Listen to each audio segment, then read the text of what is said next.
फलों के काश्तकारों और डीलरों की एसोसिएशन फ्रूट मंडी सोपोर और पुणे की एक एनजीओ के ताउन से रवा साल जून में श्रीनगर में पहली आलमी सेब कॉन्फ्रेंस मुनक़िद की जा रही है।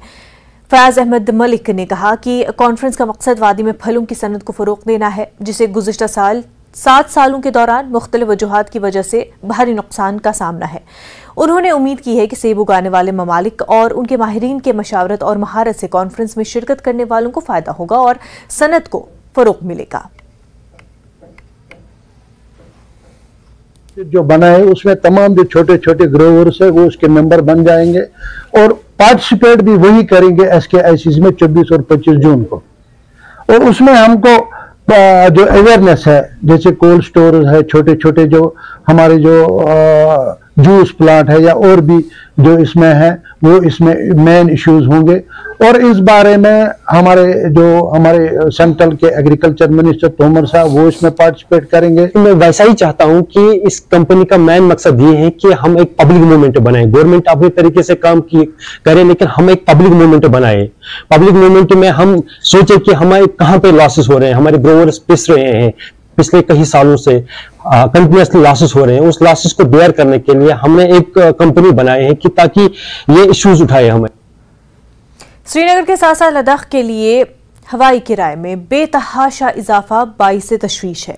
लेह सेक्टर के लिए फजाई किराया मुसाफिरों के लिए बड़ी तशवीश का बाइस बना हुआ है। एक ट्रैवल एजेंसी के मालिक ने कहा कि लद्दाख पसंदीदा सयाहती मकाम में से एक है, मगर बदकिस्मती से लेह के महंगे हवाई किराए की वजह से महकमे सयाहत काफ़ी मुतासर हो रहा है।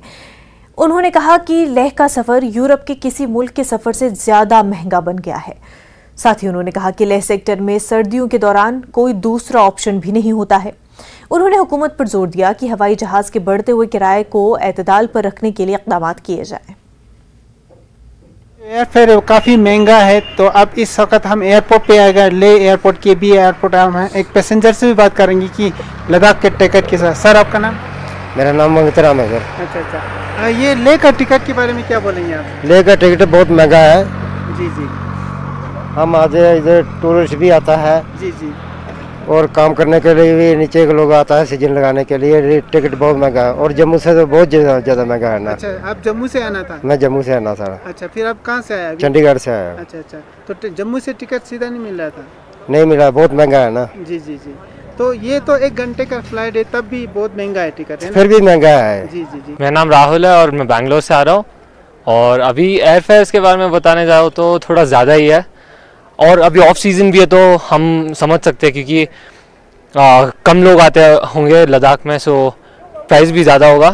तो थोड़ा इतना भी महंगा नहीं है, पर क्योंकि इतना जन्नत जैसी जगह में लेके आ रहे हैं लद्दाख, तो इतना एक्सपेंसिव नहीं लग रहा है, पर है महंगा तो है। जनरल प्राइस से तो ज़्यादा महंगा ही है, एक 10-20% ज़्यादा है।